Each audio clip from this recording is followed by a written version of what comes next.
Hello all you little demons, Jules here for WhatCulture.com, back again with another episode of the awesomely named and awfully hosted Choose Your Own Adventure, the weekly medieval themed format where I, the crown Jules of WhatCulture.com, take a list chosen by you, yes you the person who can finally drink their hot beverages out of their own face. Look at that, oh baby, that's right, I'm going to give you a little slurp, here we go. Nearly choked on it right there, but it was delicious indeed, and you too can get your hands on the UBP mug. That's me and Scott Telford. Can I rotate it without spilling this? Oh. And Scott Telford. There's a link that will probably be in the description below. And don't get on my case about where's the Choose Your Own Adventure mugs. We spent 2 years trying to get these ones done. I don't know why it took 2 years, but it did indeed. So just give me a break. Yes, you get to decide what list I dole out to you each and every week. And this week we have none other to thank than James Dowsey. What?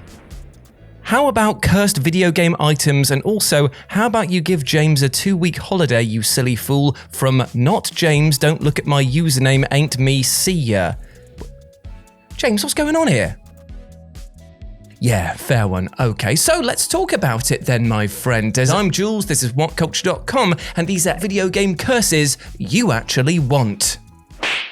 Number 7, The Mad Batter's Curse, The Legend of Zelda franchise. Now, of all of the weird and wonderful monsters and characters within the Legend of Zelda series, none will hold as great a candle in my heart as the Mad Batter. Now, at first this might be a bit confusing to some, as the design of this enemy isn't exactly anything to write home or indeed a list about, but it's the character's sheer misunderstanding of what constitutes a curse that makes it so utterly memorable. Located in both Link's Awakening and A Link to the Past, the Mad Batter can be found in caves dotted around Hyrule, where it can be awoken by sprinkling some magic powder on it. Now, arguably, you too would be a bit annoyed if some little oik showed up and started sprinkling crushed asbestos on top of your head, but the thing is with the Mad Batter is that while he wakes up very, very angry, he decides to use this anger in a very weird way, making me think that he's maybe having a bit too much of the snort of the magic powder, because his baneful hexes end up actually helping you. Confused? Well, so is he. From increasing your carrying capacity of bombs and arrows so that you can feel the weight of all of these items to halving how much each magic spell and attack costs, the Mad Batter thinks that he's doing you dirty, but in fact he's helping you on your journey in a pretty impactful way. Cheers to you, Mad Batter, you silly sausage. Slurp. I'm worried I'm going to choke again, so I don't want to do it. Number 6, Rend and Rupture, Tiny Tina's Wonderland. Now, as with nearly everything in the wild and weird setting of bunkers and badasses, Tiny Tina's Wonderland takes the concepts of curses and turns them into something that players will actively fight between each other in order to get. Now, to be clear, each of the curses that the Dragon Lord presents players with during the Chaos Chamber post-main game runs will affect you and your party negatively in some way, either by reducing your damage output or limiting which abilities you can use. However, with certain builds and teamwork, you can actually take these curses in your stride, and a select few will actually help you out in battle. A great example of this is the Rend and Rupture curse, which will not only provide you with plus 30% more crystals, which is the currency used to spawn loot at the end of the raid runs, and give you a high chance of enemies dropping more crystals upon death, but also gives you a downside. And the downside here, in heavy quotation marks, is that when enemies get below 15% health, they will start to glow blue.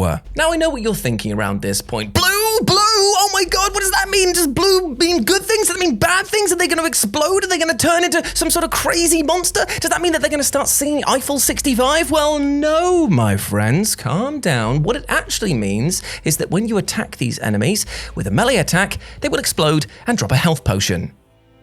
Oh, that's not a curse at all. Yeah, that doesn't really sound like a terrible deal, and yeah, you'd be right. Enjoy your late game stages, which now allow you to heal while you're right in the thick of it. Number 5, Missing No, Pokemon Red and Blue. Now, if you were lucky enough to have been alive when the first wave of Pokemon frenzy hit the streets, then you will remember that one day that Missing No arrived at your school. You'd hear ripples of a mysterious Pokemon without a fully formed design, with abstract data and with the ability to glitch your game, and come come the end of the school day, there would be a crowd surrounding the one kid who was behind all of these incredulous stories. Calls of liars and pants also being on fire were rebutted with, well, I have proof. And soon all would become aware of the mysterious glitch Pokemon who not only infested your game with bugs, but also duplicated any item in your 6th inventory slot 127 times. Do you know what? I'm sick of people putting on the thing there that they say it duplicates 128 times. It doesn't. That would give you 129 objects,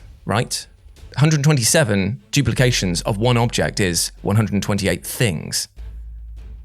Now, in this moment, you were witnessing history, but you were also witnessing a curse take place, a curse of forbidden knowledge. Now, upon loading up your own save, you had to make a choice to play the game as intended and become the very best through hard work and perseverance, or to skip over to Missing No's spawn point and farm rare candies and master balls like there's no tomorrow.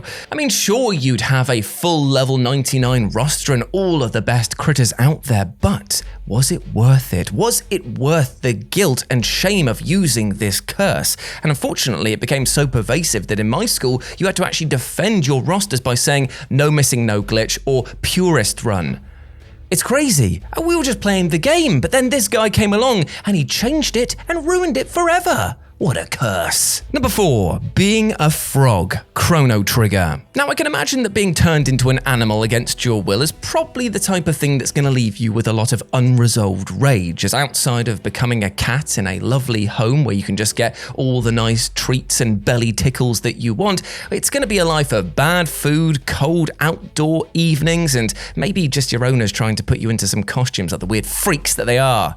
Don't do that. Leave them alone. They don't want that. No judgment, by the way. If you want to do that and your cat's fine with it or whatever, absolutely fine. But still, I see some weird outfits on there, man. Just stop.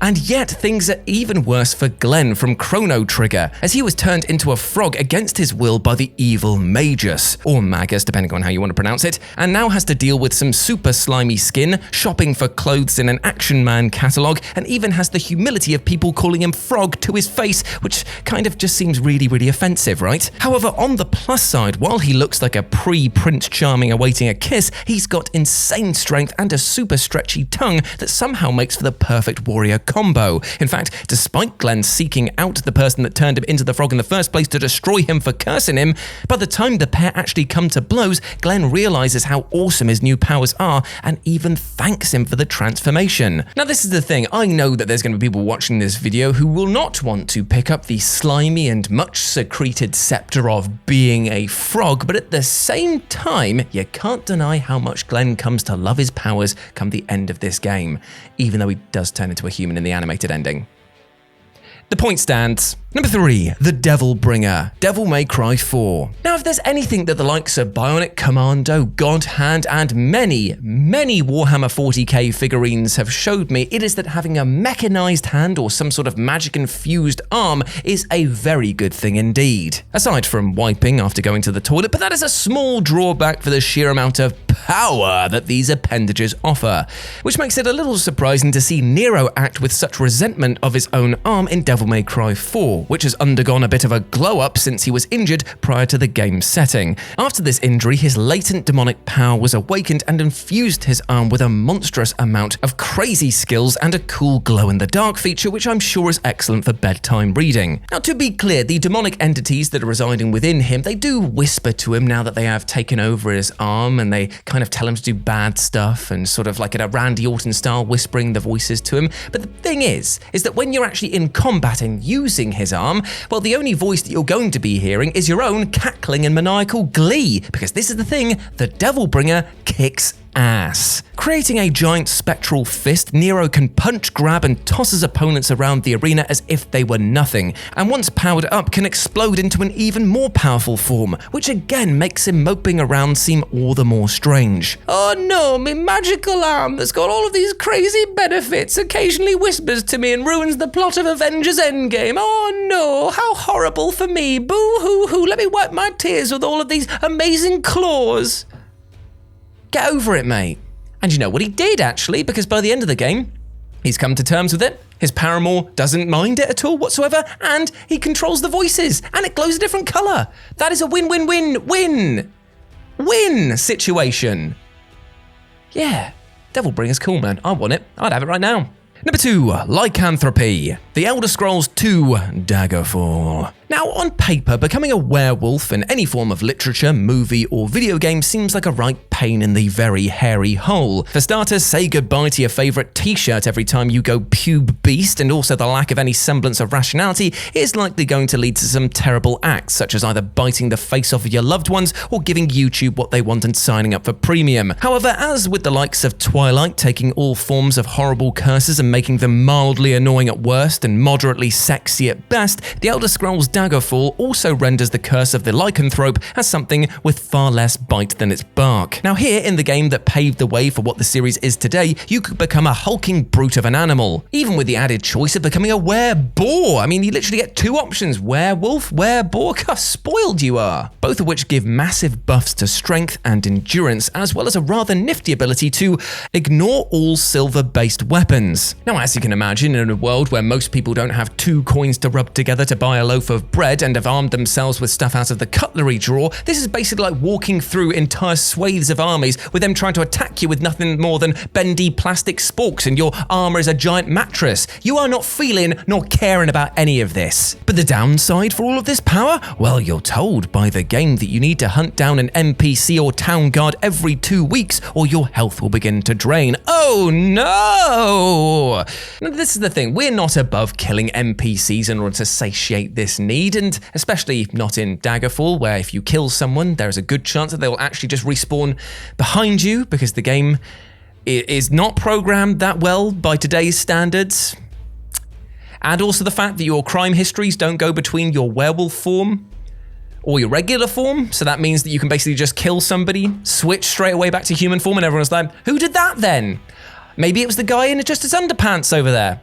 'Twasn't me, governor, I doth do nothing. He's got a bone in his mouth. But anyway, we need a more peaceful solution, that's what I'm trying to say.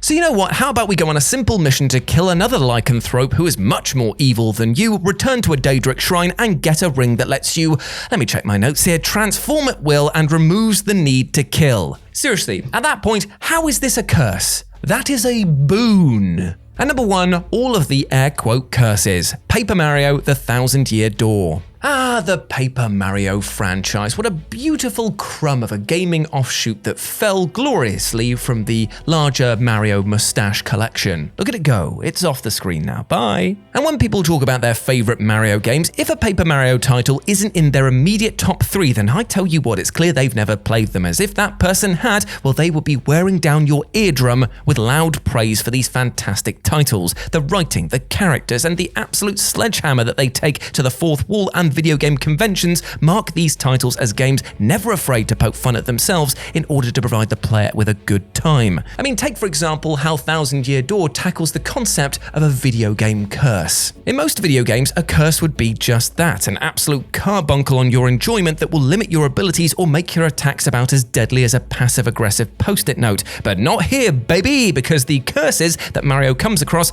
all give him amazing powers, like the ability to turn himself into a paper airplane or a boat, or even to turn sideways. Hell, I can't even do that.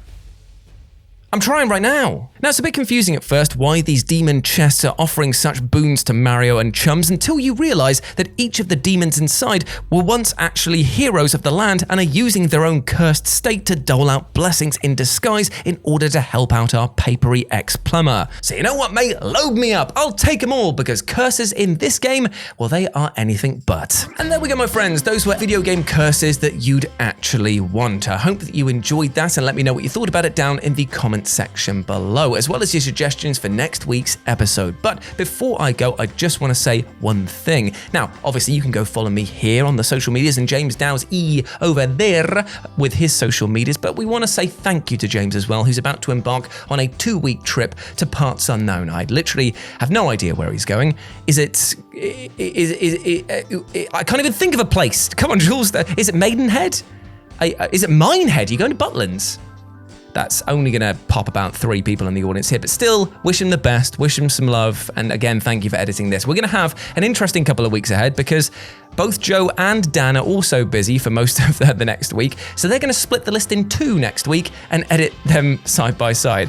Oh, I love this show. It's brilliant, isn't it? Anyway, so there we go. Thank you very much for watching. I wish you nothing but the best, my friend. I hope that you have a happy and healthy day, whatever it is you're getting up to. Remember to treat yourself with that bit of self-love, because at the end of the day, you deserve the best things in life, all right? And do not let anything or anyone else tell you otherwise. You're all massive ledges. I love you loads, and I'll see you soon.